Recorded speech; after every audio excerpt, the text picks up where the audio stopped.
It's Sunday, May 29th, 1994. This is the day of the year when race fans everywhere feel their pulses rev faster. The day when 33 skilled drivers who have worked all of their lives to get here will begin the search for a prize that means more than just a trophy, more than just $1 million. It means being named winner of the 500. It's race day in Indianapolis. The 500, the 500, the biggest and best of them all. It's the greatest, greatest, greatest race in the world.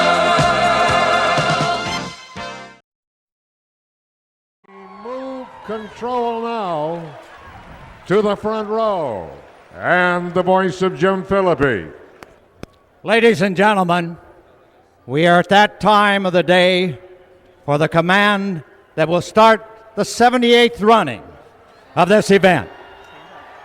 And here to give the traditional forewords is Chairman Emeritus of the Indianapolis Motor Speedway Board, Mrs. Mary Fendrick Hallman.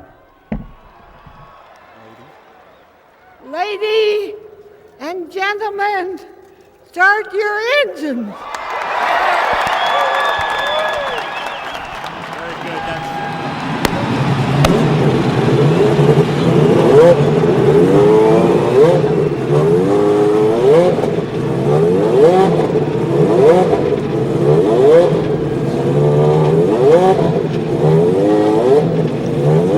There's nothing quite like this in all of sports in all of the world. The balloons have been released from the area back of the master control tower. The thousands of multicolored balloons took quickly off to the north end of the racetrack. And now it becomes a situation where the driver is in total command of this event. In just a few moments, the drivers will begin to move away behind the 3 pace cars, 2 ceremonial pace cars, one driven by Alex Trotman of Ford Corporation, the other by A.J. Foyt. They will come off the racetrack after 1 lap, and then the field will be in the hands of the pace car driver, Parnelli Jones. Back at Indianapolis, where the field has completed its first parade lap to turn 1 in Jerry Baker.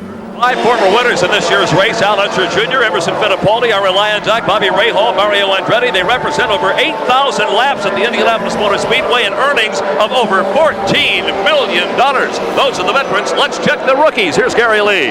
There are 9 rookies this year, the most since 1982, with diverse motorsports backgrounds. We have a Formula One veteran, a 2-time Trans Am champion, the reigning Indy Lights champion, but the fastest rookie qualifier ever, a 23-year-old French-Canadian, Jacques Villeneuve, the son of the late Formula One star Gilles Villeneuve, qualified over 226 miles an hour. He'll start inside row 2. Now to turn 3 was the story on the engines and Larry Henry. There is no Chevrolet in the race this year. They have won the last 6. The Chevrolet is now the Elmore.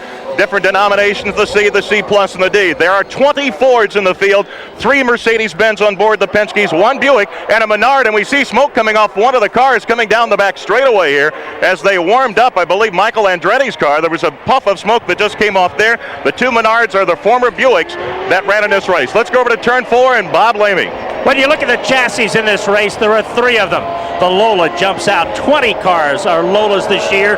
There are 7 with the new Reynards. There are also 6 Penske cars in there, including the 2 that now Bobby Rahal and Mike Groff will drive. The oldest car is Roberto Guerrero's 92. There are 9 93 cars, and of course the rest are 94s. They're still scuffing in the tires as they come through turn 4, led by Al Unser Jr., Raul Boesel, Emerson Fittipaldi, Michael Andretti, Jacques Villeneuve. They're all ready to go, Bob, as they head toward the main straightaway and the start-finish line. Tires are being scuffed in. Next time around should have the green flag. We believe that belch of smoke came from Emerson Fittipaldi's car as he came down the backstretch. We will keep a close eye on that. Jerry? Well, here they come. They're in great position. 2 former winners in the front row with Al Unser Sr., who won the closest 500 ever back in 92 with Scott Goodyear. And Emo's there, 2-time winner in 89 and 93. They have not yet formed up into their triple lines. Lynn St. James, Michael Andretti, and Jacques Villeneuve, Nigel Mansell, Ari Landak, and Mario Andretti. They're going into the second quarter right now. And Gary, you can see they're still pretty well strung out. Yes, indeed. In fact, almost single file across the short chute. The pace car well out in front. In row 4, John Andretti, Eddie Cheever, and Dominic Dobson. In the 5th row, Stan Fox, Hideshi Masuda, and Dennis Vitolo. And in row 6, Jimmy Vasser, rookie Scott Sharp, and hero Matsushita as the leaders of the front 2 or 3 rows now starting to form up off the second turn down the backstretch to Larry Henry. It's still very unformed in their rows of 3, but on back in the field, Robbie Gordon, watch for him in row 7. The track record holder, Roberto Guerrero. Then in the 14 car, not A.J. Foyt for the first time in about 20 years, it's Brian Herta. Scott Brayton on back, and Teo Fabi. Then Paul Tracy back in the field, and Bobby Rahal in the 10th row. They're still beginning to form up. It's very straggled here as they come through 3 and head to 4. Coming through the short chute, the pace car is already biased, and again, led by Al Unser Jr. They are pretty much formed up at the start of the race. Al Jr. on the inside, Raul Boisel ducks in behind him. They're picking up speed out of 4. They head down to the main straightaway for the start of the greatest race in the world. Here's Bob Jenkins. A very spread out field as they take the green flag. The race is underway, and Little Al has the lead into 1. It is Al Unser Jr. and Emerson Fittipaldi. They have scheduled themselves in position. We got a car running on the outside. They have made it a 2-lane race all the way through number 1. Let's check the last car to come roaring through here. It is car number 25, and that is Marco Greco. They have made it safely through 1, safely through number 2. Okay, so far. Let's check it out as they go into number 3 corner. Here's Larry Henry. Al Unser Jr. already biased, and Emerson Fittipaldi. Michael Andretti is right there, but the 2 Penske's have taken off as everyone thought they would. They're into 4, and they've got about a 10-car length advantage already on 3rd place coming back to the start-finish line. It's Al Unser Jr. crossing the line and leading lap number 1. Then Emerson Fittipaldi, Michael Andretti, Ari Leyendijk as they head into turn number 1 through the short chute and in front of Gary Lee. Indeed, it's status quo into the 9-degree banking of turn 2. Little Al with about a 20-car length lead over Emerson Fittipaldi, but then it's Michael Andretti, and then it's Ari Leyendijk. A good, clean first lap. Now about halfway through on lap number 2. Single file nicely through the second turn. Running at the back of the pack is rookie Marco Greco. He was the last to qualify last Sunday. They're already into turn 4. Al Unser Jr. has the lead comfortably as he comes through 4. Then it's Emerson Fittipaldi, Michael Andretti, Ari Leyendijk moving up with Mario Andretti right behind. All of them come safely through turn 4. The straggler at the end is Marco Greco. Bob Jenkins. And running in 5th position is Mario Andretti, then Eddie Cheever, Jacques Villeneuve, and Ari Leyendijk. They're biased quickly and already into turn number 2 once again. Gary. Well, Bob, we noticed coming through turn number 2, Emerson Fittipaldi running in 2nd position was very low, actually on the rumble strip. That was characteristic of how so many guys were practicing during carburation day on Thursday. Some of these guys are running almost down to the infield grass. 4. It's Al Unser Jr. already through here and comfortably in front. Emerson Fittipaldi running 2nd. Michael Andretti, then Leyendijk, then Mario Andretti picking it up, and coming up right behind Eddie Cheever. And so the race is well underway, and the field is beginning to spread out just a little bit. Johnny, your thoughts on the start of this race? Well, it was rather ragged, I thought. I think the guys need to concentrate on being in those rows of 3 so when they come down. But that's the benefit of starting in the front row with Al Unser and Emerson. They have jumped out into a comfortable lead. They're in clean air. They're able to stretch their lead and go right on away, and it looks like the Mercedes-Benz is everything they said it was going to be. Well, this is the 7th Indianapolis 500 that Al Unser Jr. has led, including the last 4 in a row. They come off of the 4th corner once again. It is still Al Unser Jr. leading Emerson Fittipaldi to turn number 1 and Jerry. Pretty much in order. In fact, Little Al getting a little breathing room in there. I noticed back in the field that number 3, Paul Tracy, was doing his best to work his way around some traffic in front of him. We'll keep an eye on that, Bob Jenkins.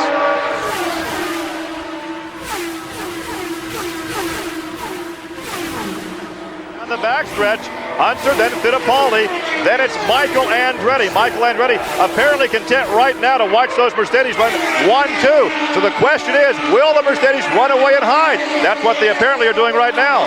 Well, the top 3 cars have definitely taken off, and then you move back. Ari Leyendijk got a good start. Eddie Cheever and Mario Andretti all together. Then 2 more cars, and then the rest of the field. So the leaders have already almost a half lap on the field. They're already through here and heading down to turn 1, and everybody else strung out behind, but the leaders have taken off and run away.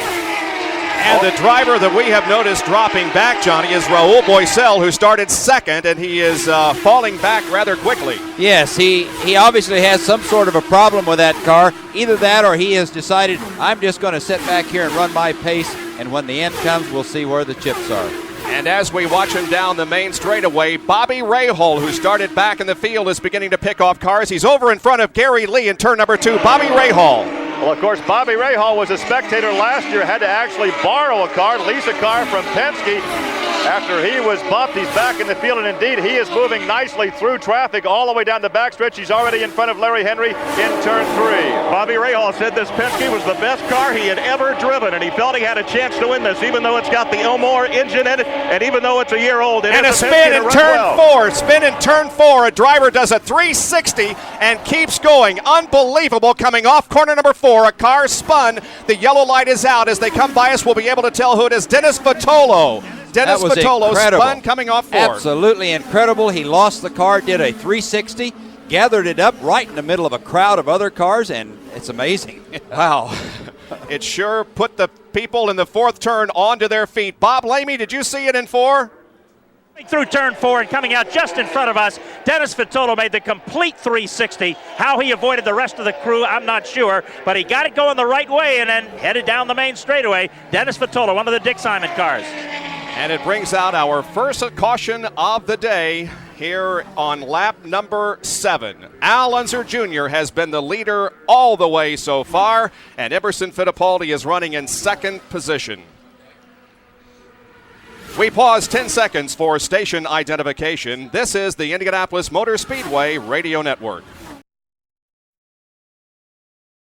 Jr. goes by, and here comes Emerson Fittipaldi. He's picking off traffic well. Michael Andretti working his way through, and that's the way they run. 1, 2, 3, going to 4. Coming through 4, it is Al Unser Jr. trying to chase down Brian Herta. Then right back in the pack, it's Emerson Fittipaldi trying to move around. Stefan Johansson goes to the inside to get him on the main straightaway. Here he is, right at the start-finish line. He gets Stefan Johansson, and does he get the next car in front of him in 1, Jerry? Indeed he does. He put a move on Dennis Vitolo, went right around him. He's got clear sailing into number 2, and Gary can see him. Well, in fact, only 1 lap car now between 1st and 2nd, but actually there's a half straightaway advantage for Al Unser Jr. as he heads for turn 3. The lap car between the 2 leaders is Brian Herta driving for A.J. Foyt. Well, I think we found out the Penskes are strong. The question now is, can they run 500 miles and will the handling go away? They are awesome right now, Bob. Al Unser Jr. just by us. Then it's Brian Herta. Then a couple of seconds back, it is Emerson Fittipaldi. The top 3, as they chase Herta down, are running pretty well through here. And the best move so far in the race has been Eddie Cheever, who started 11th and has moved up to 5th position. The average speed of the race is 186.364, even with the caution flag that we had for the spin involving Dennis Vitolo. So a very fast pace being set by Al Unser Jr. If it goes like this all day, Bob, we're going to see a new track record. It is 185 miles an hour for 500 miles by Arie Luyendyk in 1990 when he won. And the cars are absolutely working fabulously for Al Unser Jr. and Emerson Fittipaldi. That's the way my car was working in 1974, and it is a real thrill. And we have a crash in turn 2, Gary. It is car number 28. No, it's the interstate battery car. The interstate battery car. Roberto Guerrero lost control coming across the south short chute, did a half spin, hit the outside wall, now comes to a stop in the middle of the racetrack, well out of the groove. As the cars slow down, the emergency crew is there immediately. Roberto Guerrero, who set the track record 2 years ago in this very car, loses control in the south chute, makes a half spin, outside contact. He is out of the car and apparently okay. And Jerry, you also had a view of it in turn 1. Yeah, all we saw, Bob, was a big cloud of dust and a Hardy High-O silver down here. There is now a black mark on the outside of the wall, almost directly in the middle of the short chute between turns 1 and 2. It was difficult at that particular point in time to tell how many cars were involved, but as Gary said, he thinks he's got the guy down there, and let's hope that everything is okay. Well, the car lost control coming out of corner number 2. The rear end just got out from under Roberto Guerrero. He slid sideways through the short chute. The car did a complete 360. Then it slid up the racetrack and hit the wall in turn number 2. There wasn't a very serious impact with the wall, And it appears as if Roberto Guerrero is okay after our second caution flag of the day here in the Indianapolis 500. There's lots of activity on pit road. Sally Larvik, you're in the Newman Haas pit. That's right, Bob, and Mario came in before Nigel, and Nigel is out, and Mario is still sitting in the pits. We're trying to get a closer look as to what's happening now. The team, as you can imagine, is frantic. They've descended on the car. They're working at the back of it, so we'll have to wait and see. It looks like right now Mario, with the engine is off, so the day may be over early for Mario Andretti, although they still are working on it. Let's go to Chris McClure. The top two cars, Al Unser Jr. and Emerson Fittipaldi, got here together. Fittipaldi out cleanly after a 13.5-second stop. Al Unser Jr.'s car stalled. They had to pull him back. There will be a new race leader. Also, Jacques Villeneuve was stalled on pit road, and Bobby Rahall's car had to be pulled back to the pit stall to get it restarted. And Sally, as I look to the right, Mario still sitting there. John Andretti strong, trying to run down the line. Nigel Mansell, a very quiet month. And look here, they almost go three wide. Now they get down into single file. And Robbie Gordon now running strong. He had some handling problems early, but Robbie moving up through the field. As they head through 4, the big battle right now, Boycel clears traffic and gets through very safely. And everyone, again, making it through 4 as they head toward 1 and Jerry Baker. Well, Mansell's found some running room all by his lonesome. Now we were watching Eddie Cheever. Man, he appears to be really flying out there. Oh, we got a bad crash in 1. 2 cars are gathered in. We've got a quick flash fire. It is out. Cars dive to the inside. One of the cars up against the outside wall dodges the crash. They are side by side just as we come out of number 1. I don't know exactly who it is, but what happened was the car got inside low, smashed the outside wall about 100 yards from where I am. It gathered in the second car, and very quickly the safety units are out on the track. Bob, you may have a better view, or at least Gary Lee may. From where I am, they have turned around completely. I cannot see who they are. The same situation from my vantage point here on top, the suites in turn 2 with all the safety gear around. The ambulances are there, the wreckers are there. Obviously, Bob, will have to throw it back to you in the master control tower. We're not sure exactly who is involved, but Jerry Baker may have an idea now in turn 1. All right, early indications are that it is car number 10, which would be Mike Groff. And we were told it also looks as though it is car 17, which is Dominic Dobson. Now we are using in fact, some of the cars, Bob, are cutting from the racetrack across the grassy area down into the pit area where they come out of the pits and go back onto the racing surface. We have debris all over this number 1 corner. It is going to take a while. Now let's go back. Larry Henry over in 3. What's your view over there? Well, we saw Scott Goodyear go through here very slow down on the pit lane. His right rear tire was flat, so he may have also been involved. And also before that, we were talking about Eddie Cheever. He brushed the wall coming through 2 just before that yellow came out. He was really high, brushed the outside retaining wall, Eddie Cheever, but he gathered that car back in. So a crash in turn number 1 has caused our third caution of the day. At least 3 cars are involved. We are not absolutely certain yet as to who exactly is involved. We do know that Scott Goodyear comes through the pit area limping with the right rear tire completely gone on the car. Both rear tires are flat on that car, and it's the right rear is coming apart now.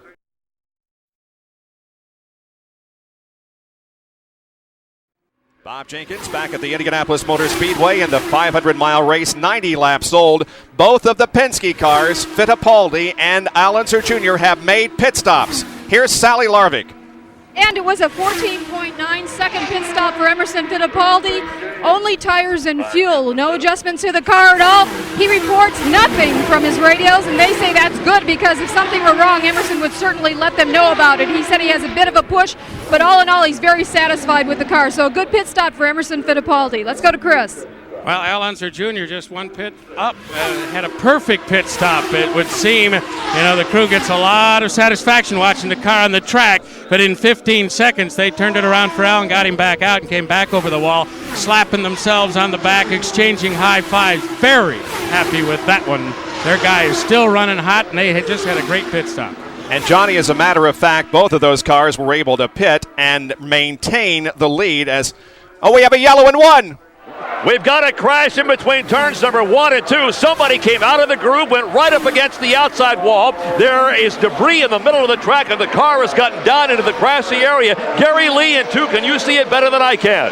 Well, no, in fact, I can't because of the position of the car right now. It came off the racetrack. It's on a grassy strip, actually just above the tunnel that goes under the short chute. So our vantage point is blocked by a concrete wall. Now the emergency crew is on the scene. It is Matsuda, 99. the 99 car, the first qualifier a couple of weeks ago, the driver from Japan, a rookie, driving for Dick Simon Racing. Adeshi Matsuda has crashed on the south short chute, but once again, our view being blocked as far as the rescue now because of this concrete wall. All right, the car just got out from under him in turn number 1, went up and slapped the outside wall, and another yellow in 3, get Larry. And we've got John Paul Jr. up into the wall in turn 3, under the yellow. The car came high, and he has made contact in turn 3, and the car is in the opposite direction. Just coming through, the car broke loose. You can see the black tire marks out to the wall, hit the wall, came off, and he stopped in the short chute between 3 and 4. And we've got Paul Tracy on the back straightaway. There's smoke coming from the back of his car. We've got a lot of problems. All kinds of things happening here near the halfway mark. We do see John Paul Jr. moving around in the cockpit. Yeah, I would nearly bet you that John Paul cut a tire in that incident in turns 1 and 2, and it finally manifested itself. There we see the car of Paul Tracy smoking around the inside. And now, Johnny, what does this mean? Or if it doesn't mean anything. We're seeing Paul Tracy, the first of the Mercedes-Benz engines, apparently with some kind of failure. Oh, my, yes, that could mean something, but all of the junk on the racetrack. Turn 3 again. We've got an accident down on the pit warm-up lane. We've got one car on top of another car down there. They were down into the yellow, and it's an incredible sight down here. Car number 79 is up on the back side, and we've got the emergency crews everywhere else. Now we've got another car coming down the pit lane, and this car is on top of the other. Neither car is moving in this situation. I can't even tell you who's underneath, but here comes a safety car back this way, down on the pit lane. It is Nigel Mansell, Larry, whose car is underneath the one driven by Dennis Vitolo. What an incident. They obviously collided on the... Looks like the car is on fire. Nigel came charging out. Yeah, Nigel Mansell's down on the ground. The safety crew's there. He must have gotten the methanol, and he's on fire. They're rolling around in the grass now. The safety crew's there. Dennis Vitolo is coming out. They were down on the warm-up lane, going slow, and they jumped out, and next thing you know, they banged into each other, and we've got a two-car pileup, one car on top of the other. Dennis Vitolo's car is facing the opposite direction and on top of Nigel Mansell's. And Nigel is laying down on the ground now. We think there was a fire inside the car, methanol. You can't see the flames. And the medical crew's now over to Nigel Mansell, who's laying up against the guardrail while Dennis Vitolo sits on it. Well, just an incredible series of incidents here. It began with a crash in turn 1 with Hideshi Matsuda. Then John Paul crashed in turn number 3. And then in the warm-up lane, that leading to the pit area, we had a crash involving Dennis Vitolo and Nigel Mansell. Larry? You know what it may be, Bob, and we saw it in the earlier accident, debris, that a cut tire, that the tire goes down, because there is no way you have an accident going that slow and to get in this situation. Somebody had to lose it, and I bet anything someone got a cut tire running through debris, and there's a lot of it now in the warm-up lane. Now the cars are coming up on the track through the John Paul accident because of all the debris down in the warm-up lane. So people are going to be looking for cut tires right now. There is a lot of debris out here. Well, Nigel Mansell is still on the ground, and he is being tended to, put on a stretcher. We'll keep our eye on that situation. Meanwhile, here's... Absolutely so. Emerson Fittipaldi, what a day it has been for him. That car has been so dominant, but it's still a 500-mile race until it's over. He's got a lot of racing to do, and now we've got a gaggle of cars coming into 3. They go 2 wide through. Jacques Villeneuve's down there. Robbie Gordon to the high side. He's up into the gray, keeps it under control, and they're still 2 wide going to 4. They come through 4 again. Robbie Gordon way up high, trying to make that pass again. He does. Everybody comes through clean. Robbie Gordon too high, and everybody's through 4.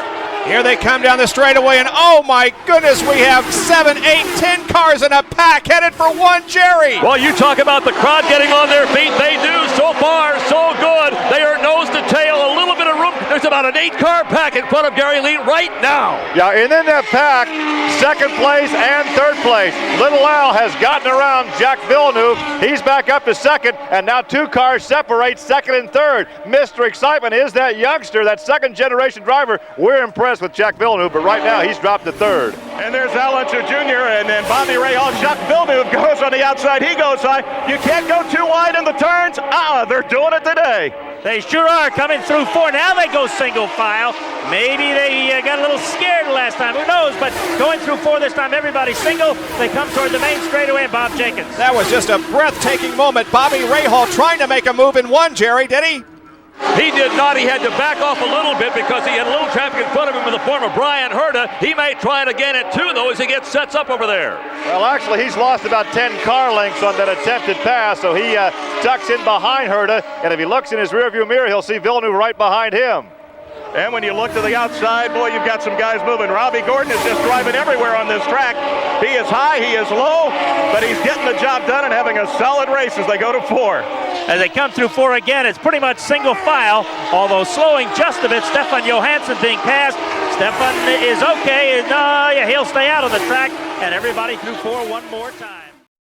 Back at the Indianapolis Motor Speedway, 26 laps remaining in the 500-mile race with Emerson Fittipaldi and Al Unser Jr. running first and second. It seems like we just started the race, but there's some activity below us.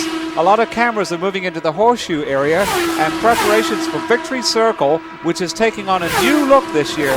There is a circular platform down in the old horseshoe area that is going to raise up. And this is a return to this area. The platform out on the pit lane came into use in 1986, but from 1985 back to 71, the victory lane was where it's going to be this time, except that they used to come up a ramp. The last time we had back-to-back winners was Al Unser, and he was the first person to come into this victory lane, as well as the last person to go into the old victory lane at the south end of the pits. Could we have a back-to-back winner today? It hasn't happened since 70 and 71. Best battle on the racetrack, or one good battle going on out there. Cars running pretty close together. Bobby Rahal and Eddie Cheever. Rahal has a pretty good interval, though, over Cheever. Jerry, in front of you.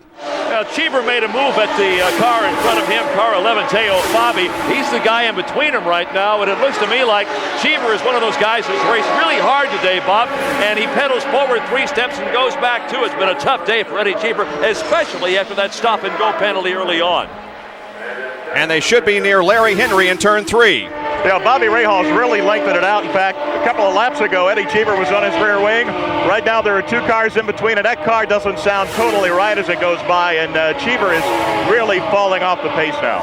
Rahal trying to move around Ari Leyendyk as he heads to the main straightaway, Bob. Right in front of you, it should be ducking inside, trying to make a pass there. Well, he stays behind him to the entrance of the corner, and no, Bobby Rahal will not make an attempt to pass Ari Leyendyk on this particular lap.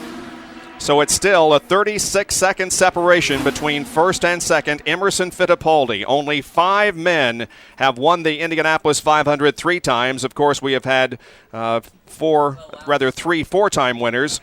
One of those 3-time winners is in the booth with us here today, Johnny Rutherford. The others, Louis Meyer, Wilbur Shaw, Maury Rose, and Bobby Unser. Emerson Fittipaldi might be adding his name to that list here this afternoon. He is leading the 500 at the moment with just a little over 20 laps to go. His last lap was turned at 210.926 miles an hour. Let's go back to our corner positions. And Jerry Baker, overall, what have been your observations here as the laps wind down? I think it's pretty much as what the guys have talked about in the pit area down there.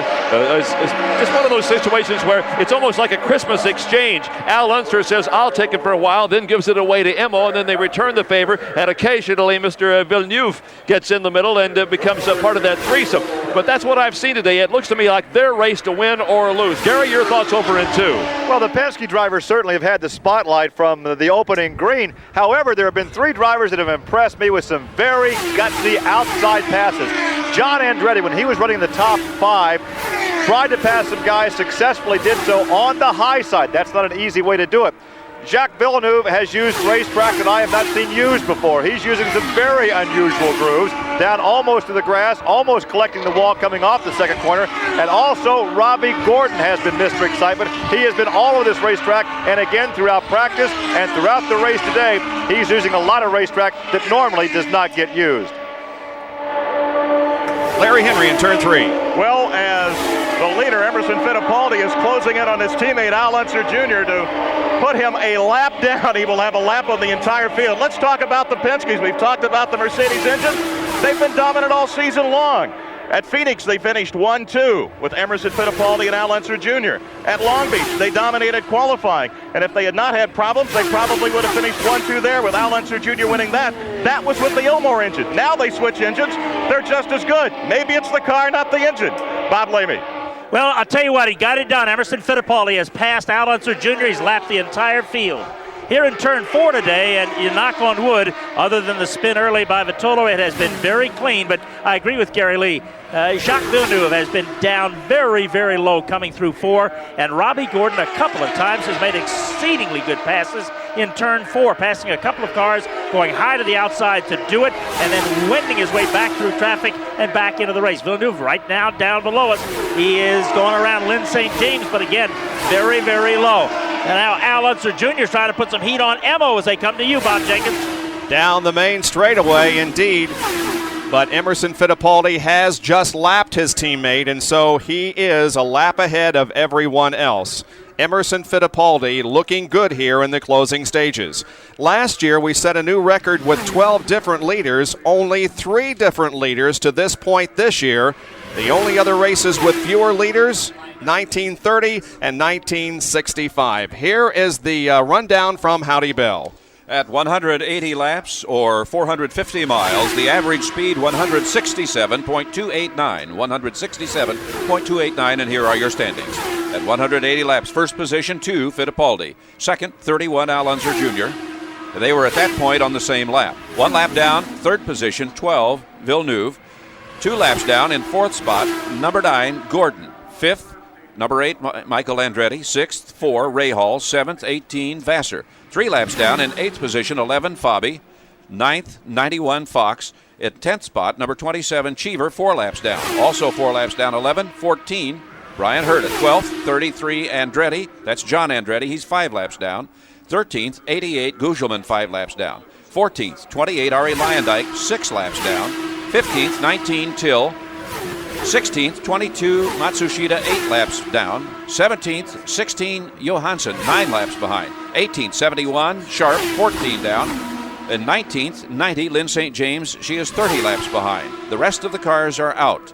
20th, 59, Brayton. 21, 5, Boisel. 22nd, 1, Mansell. 23rd, 3, Tracy. 24th, 99, Matsuda. 25th, 45, John Paul Jr. 26th, 79, Vitolo. 27th, 25, Greco. 28th, 7, Fernandez. 29th, 17th, Dobson. 30th, 40, Goodyear. 31st, 10, Groff. 32nd, 6, Mario Andretti. And 33rd, number 21, Roberto Guerrero. The average, once again, 167.289. Bob? Al Unser Jr. has repassed his teammate, and so Al Unser Jr. is back on the lead lap, but almost a full lap. And 4, a crash. Got Emerson Fittipaldi has hit the wall on the inside coming through 4. That means Al Unser pulling away, but Emo, his teammate, hit the wall coming through 4, just down below us. He kept it going. It should be in the main straightaway. Unbelievable. The car comes to a stop just a few feet short of the start-finish line.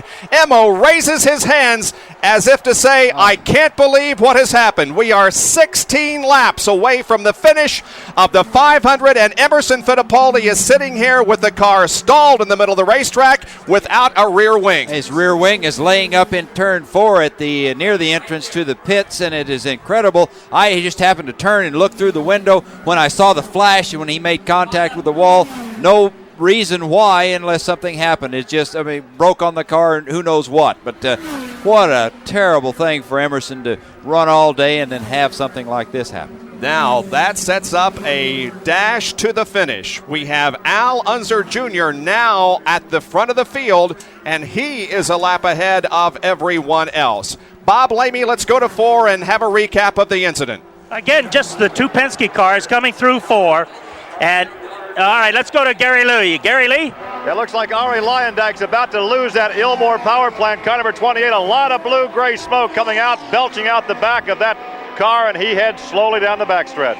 An unbelievable situation here. Emerson Fittipaldi, who had dominated this race, has hit the wall, and the car is stopped here on the main straightaway. And here is Chris McClure. Well, Villeneuve's team never did even make a move as though they might bring Airman in for a splash of fuel. There was some indecision in Roger Penske's pit in support of Al Unser Jr., but just a couple of laps ago under the yellow, Roger Penske signaled to the board man across the pit. He hung a sign out in front of the number 31 car and said, "Fuel okay." Now, the question on the track, of course, is can Villeneuve, who's on the same lap, get to Al Jr.? There's about 10, 15 cars in between them. It'll be a difficult task. The chance does remain that Villeneuve could get there and make a race in the end, but both are good on fuel now. In any case, it has been an outstanding performance by Jacques Villeneuve here in the 78th running of the 500, his rookie year. Emerson Fittipaldi crashed out of this race after having led 145 circuits. Well, the field is up at the north end, and the pace car's lights are out in turn number 3, and so we will be going back to green with 10 laps remaining in the 500. Jacques Villeneuve has 8 cars between himself and the leader of this race, Al Unser Jr. It's going to be interesting to see how he maneuvers through the traffic and how he may be able to close in on Al Unser Jr. in the closing 10 laps of this event. They're in turn number 4, and Al Unser Jr. begins to accelerate as Jacques Villeneuve tries to get the advantage as well as he can. Here they are out of turn number 4. The green flag is waving, and the restart on lap 190. Jerry Baker. Al Unser Jr. putting some space between himself and Scott Sharp. There is Eddie Cheever, Stefan Johansson. Now the space gets a little tighter back there. Jacques Villeneuve, and now we go over to number 2, and Gary Lee's got him. Well, of course, it's clear track out in front of Al Jr., but we're watching Jacques Villeneuve. He has Vassar out in front of him, and then Ray Hall in front of Vassar, so he has like 10 cars he has to clear before he can take a shot at little Al. Al Unser Jr. got a quick start on the restart. He took off in turn 3, and he's got a big advantage, and Villeneuve is stuck in traffic. He is already 2 turns behind little Al. Little Al coming through 4 very clearly. Now you drop way back, and Jacques Villeneuve caught with traffic coming low into 4, trying to make a pass inside. He gets around Stefan Johansson, but moving outside him is Brian Herta. Brian Herta makes it 3 wide down the main straightaway with Villeneuve in the middle and Johansson on the outside. Yeah, Villeneuve very wisely backed off. 2 cars go around him. He lost even more space. Now there's about 9 or 10 cars as they head for the second corner. Well, I can tell you, no one will outbrave Villeneuve, but look at this pass. Stan Fox just went by him on the inside. The midget driver out of Janesville, Wisconsin, just flew by Jacques Villeneuve. And already Al Unser Jr., he's got a half a lap lead on Jacques Villeneuve. Unless something happens, there is no way that Villeneuve's going to catch him. But as Bonnie Rutherford said, this is a 500-mile race. Again, as they head through 4, Villeneuve is just now coming through, just about a main straightaway lead, and Villeneuve seems to be dropping back. Let's go to Jerry Baker. Bob, I was surprised how much he dropped back on the previous lap. There's a 7-car space in there between he and the leader, Al Unser Jr. I don't think Villeneuve's got the power right now to catch him, has he, Gary? No, not at all. He continues to drop back. He apparently will not be a factor, but look at it this way. It's been a bittersweet month for Al Unser Sr. with his retirement, but hey, look at it this way. He may just win his 6th Indy 500, 4 on his own and 2 with his son. And just think of the Unser family overall, 9 out of 78, and Roger Penske could be on his way to his 10th Indianapolis 500 victory in 26 years. They're counting down the laps. As they come through turn 4, the leader has long since gone through, and Villeneuve looks like he's content to finish second right now, not gaining ground much on the field at all. Here is Jacques Villeneuve on the main straightaway. Yes, he has dropped back considerably. He's now quite a few car lengths behind Stan Fox and in front of Baker once again. He's just going into the short chute up here. I think Gary's right on. He's content now to sit at the number 2 spot and just kind of keep out of trouble, Gary. He's running by himself basically right now.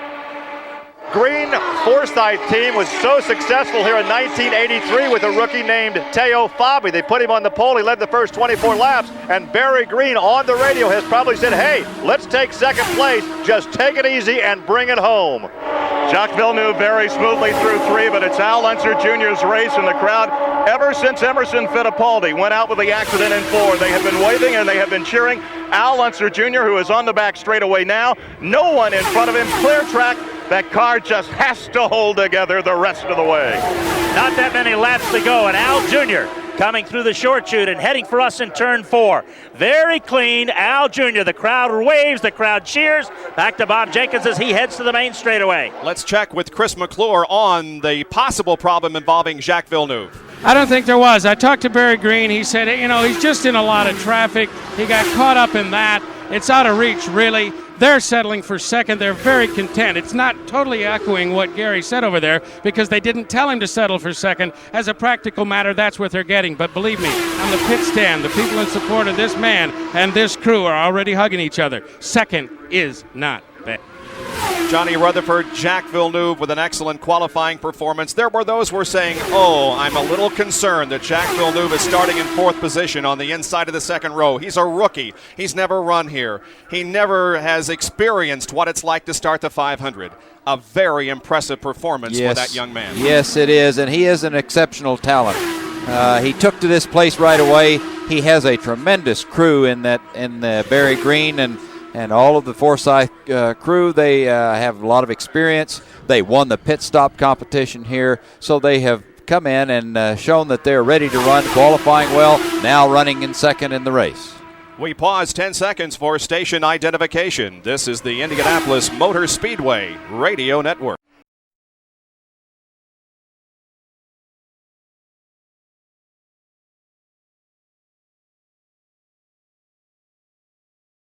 Yellow in turn 3. Turn 1, we have a crash. We've got a big-time crash again, and this is almost an instant replay as to where we were earlier. It is car number, let's see if I can find it here for you. It is Stan Fox. It is difficult, Gary.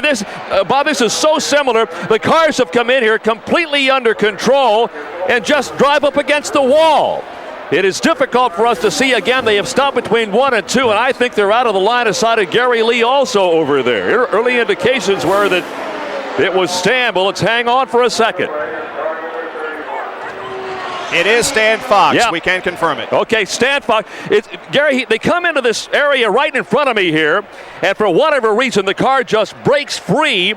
And you can see the car do about a quarter, maybe a half a spin, then slams up against the outside wall. And I think all 3 or 4 of the incidents we've had here today have had some very similar situations to all of them.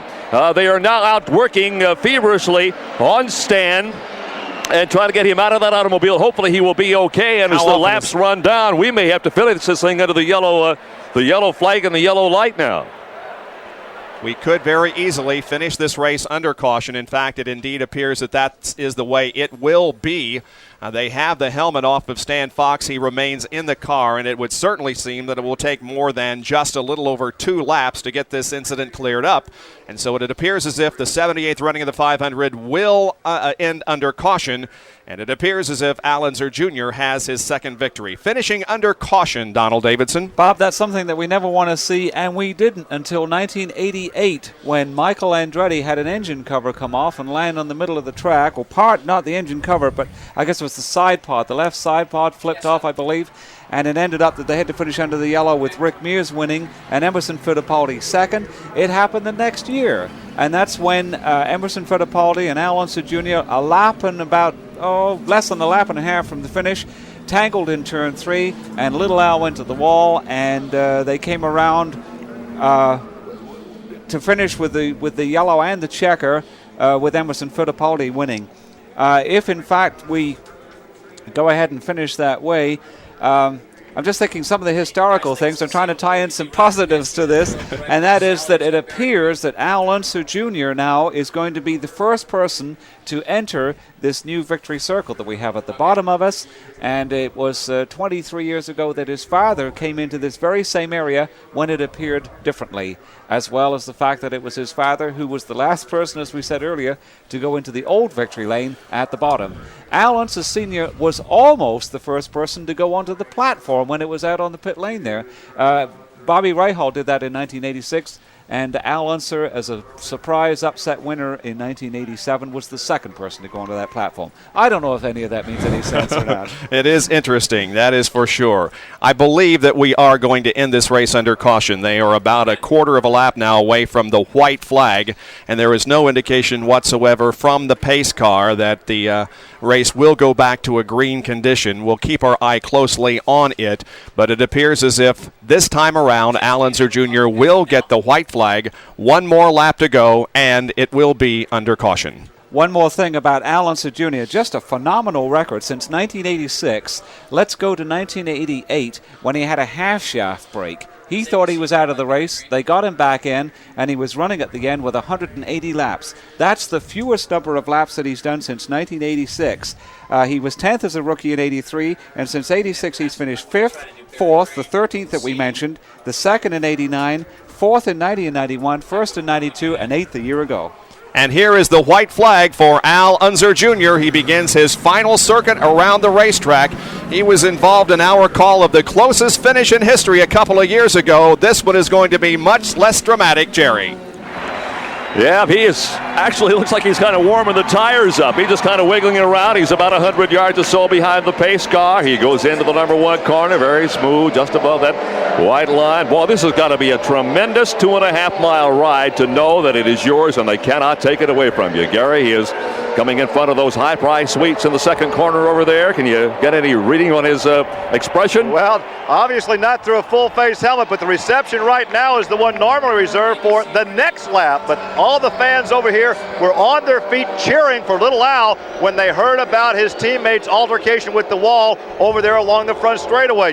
This will be an incredibly popular victory. Very slowly they roll behind that pace car into turn 3. Larry Henry? And all month long you talk to Al Unser Jr. and it's like he found religion, and religion named Roger Penske. Comes with the best equipment. He said, I've dug down deeper as a driver. It's going to pay off today with a second Indianapolis 500. He won't take his hands off the wheel to wave to the crowd that are all waving at him. He knows he's got to get to that start-finish line, but he's only got one more turn before he'll see the checkered flag. Of course, the pace car leading the way through, and again, the crowd waving and yelling and cheering as Al Unser Jr. motors very slowly off of 4, heads toward the main straightaway. Again, those hands right on the steering wheel. He's heading toward the pit area, getting past the head of the pits and down the main straightaway and toward the start-finish line. And to call the finish of the race, the 1994 500, here's Bob Jenkins. The checkered flag waves, and Al Unser Jr. has won the 78th running of the Indianapolis 500.